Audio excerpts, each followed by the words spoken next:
Good morning students. आइए आज हम लोग चलते हैं पेरीमीटर के बारे में जानते हैं कि पेरीमीटर क्या होता है।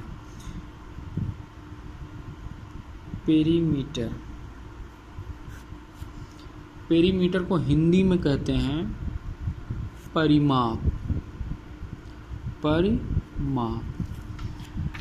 अब इसमें हम लोग समझ लेते हैं सबसे पहले कि पेरीमीटर होता क्या है। पेरीमीटर दो शब्दों से मिलकर बना है, एक पेरी और दूसरा मीटर। पेरी का मतलब होता है परि, मीटर मतलब माप, यानी किसी भी फिगर के चारों ओर की जो माप होती है उसे हम पेरीमीटर कहते हैं। शॉर्ट में इसे कह सकते हैं हम लोग मीजरमेंट ऑफ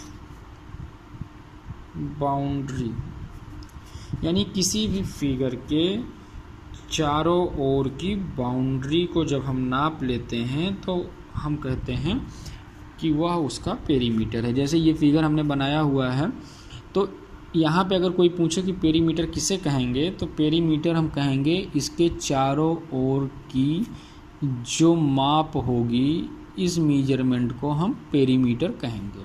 समझ में आ गया? कोई पूछे पेरीमीटर किसे कहते हैं, तो किसी भी वस्तु के चारों ओर के मेजरमेंट को हम उसका परिमाप कहते हैं। पेरीमीटर को ज्ञात करने के लिए हम लोग एक फार्मूला लिखते हैं। पेरीमीटर ऑफ एनी फिगर या एनीथिंग, जो भी फिगर होगा उसके हिसाब से सम ऑफ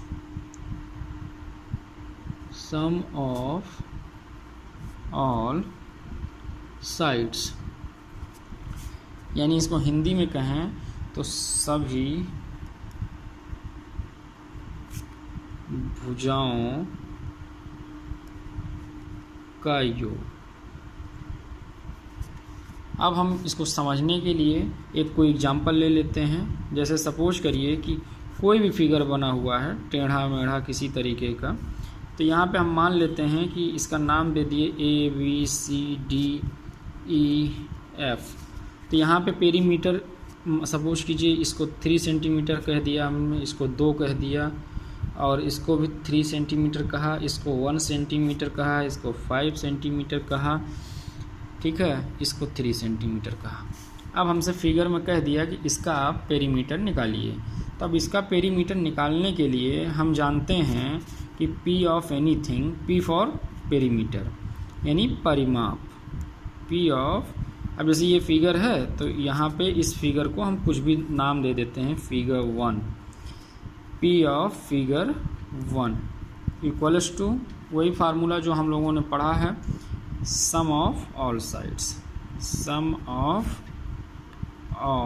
साइड्स।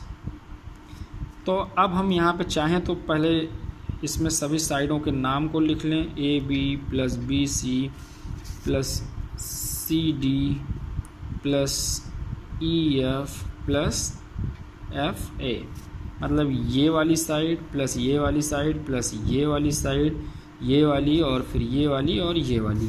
अगर इन सभी का हम योग कर लें, ऐड कर लें इनको, तो हमें सारा पेरीमीटर इस फिगर का पता चल जाएगा। मोस्ट इम्पॉर्टेंट बात यहाँ ये है कि हमको ये समझ में आना चाहिए कि वास्तव में पेरीमीटर है क्या चीज़, होता क्या चीज़ है।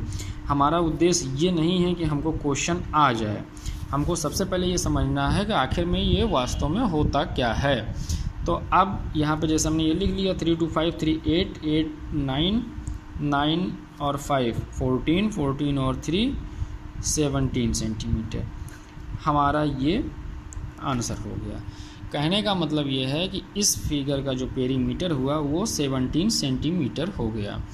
तो इसी प्रकार से दो तीन फिगर ऐसे हैं जिनके हम लोगों ने डायरेक्टली फार्मूले डिसाइड कर लिए हैं कि इनको हम इस तरीके से लगाएंगे। जैसे एक फार्मूला आता है P ऑफ रेक्टेंगल, ये होता है 2 लेंथ प्लस ब्रेड्थ। इसी तरीके से एक हम लोगों ने P ऑफ स्क्वायर कर लिया है, ये होता है 4 इंटू साइड। अब यहाँ समझने वाली बात है कि L फॉर है लेंथ, यानी उस फिगर की लेंथ, और उसके बाद इसको कहते हैं ब्रेड्थ। ठीक है, जैसे रेक्टेंगल की बात करें तो ये रेक्टेंगल में जो लंबी वाली साइड होती है इसे लेंथ कहते हैं और इसको विड्थ कहते हैं। सपोज करिए ये 5 सेंटीमीटर है, ये 2 सेंटीमीटर यानी 2 सेंटीमीटर है। अब अगर हमको इसका पेरीमीटर कहता है तो इसका पेरीमीटर निकालने के लिए हम लोगों को सम ऑफ ऑल साइड लगा करके भी हम लोग निकाल सकते हैं, लेकिन वो प्रोसेस लंबा हो जाएगा, इसीलिए हम लोग क्या करते हैं, इसको हम लोग डायरेक्टली फार्मूले से लगा लेते हैं। जैसे P ऑफ रेक्टेंगल हम लोग निकालेंगे जब, तो हमको पता है कि 2 इंटू लेंथ प्लस ब्रेड्थ होता है, तो हम क्या करेंगे कि 2 और लेंथ है 5 सेंटीमीटर और ब्रेड्थ है 2 सेंटीमीटर, और यहाँ हम जानते हैं दोनों के बीच में कुछ नहीं है, तो 2 मल्टीप्लाइड बाई 5 to 7 सेंटीमीटर, और ये हो गया 14 सेंटीमीटर। ये हमारा आंसर हो गया। इसी तरीके से अगर स्क्वायर के बीच में निकालना रहेगा तो स्क्वायर में भी हम लोगों को यही फार्मूला 4 इंटू साइड, क्योंकि स्क्वायर में हमको पता है एक ही साइड होती है, होती तो 4 साइड है, लेकिन सारी साइडें आपस में इक्वल होती हैं, जिसके कारण से 4 इंटू साइड हम लोग फार्मूला बनाए हुए हैं। तो 4 इंटू साइड रखेंगे तो जो आएगा वो स्क्वायर का पेरीमीटर हो जाएगा। लेकिन ये जो ग्रैंड फार्मूला है कि perimeter of anything equals to sum of all sides, this is valid for all the shapes. ये सभी शेपों के लिए वैलिड है, चाहे वो स्क्वायर हो चाहे वो रेक्टेंगल हो। बस स्क्वायर, रेक्टेंगल या इस तरीके के जिसके पॉसिबल हो सकते हैं उसके लिए एक फार्मूला अलग से लिख दिया गया है, जिससे हमारे सारी चीज़ें क्लियर हो सकें और आसानी से लगाया जा सके। बार बार नहीं तो हमको इसमें भी 2 + 3 + 4 + 5 इस तरीके से इसमें भी लिखना पड़ता। तो उस चीज़ से बचने के लिए, कैलकुलेशन को आसान बनाने के लिए इस सरल तरीके को अपनाया जाता है। तो आप डायरेक्टली फार्मूला 2-3 चीज़ों का रट सकते हैं, याद कर सकते हैं। और रही बात इसको सीखने की, तो इस फार्मूले को आप ये जान लीजिए कि वास्तव में ये फार्मूला बन के आया कहाँ से है। जैसे इसमें ये लेंथ होती है तो ये भी लेंथ होती है, ये विड्थ होती है तो ये भी विड्थ होती है, यानी L + B + B होता है, और उसके बाद ये L + B + B हुआ सम ऑफ ऑल साइड्स में, तो L 2L हो गया और B 2B हो गया। तो ये 2 हम लोग कॉमन ले लिए हैं तो L + B हो गया। तो दरअसल ये यहीं से आया हुआ है, तो इससे कंफ्यूज होने की बात नहीं है कि ये कहाँ से आया हुआ है। इस तरीके से आप पेरीमीटर के कोई भी क्वेश्चन को लगाएंगे तो आपका सॉल्व हो जाएगा आसानी से। और साथ ही पेरीमीटर के कुछ क्वेश्चंस हम खुद करवाएंगे, आप लोग वीडियो को देखते रहिए। ये 5th क्लास 4th क्लास से लेकर के 8th क्लास तक किसी भी बच्चे को ये वीडियो देखने के बाद पेरीमीटर पूरी तरीके से समझ में आ जाएगा। Thank you.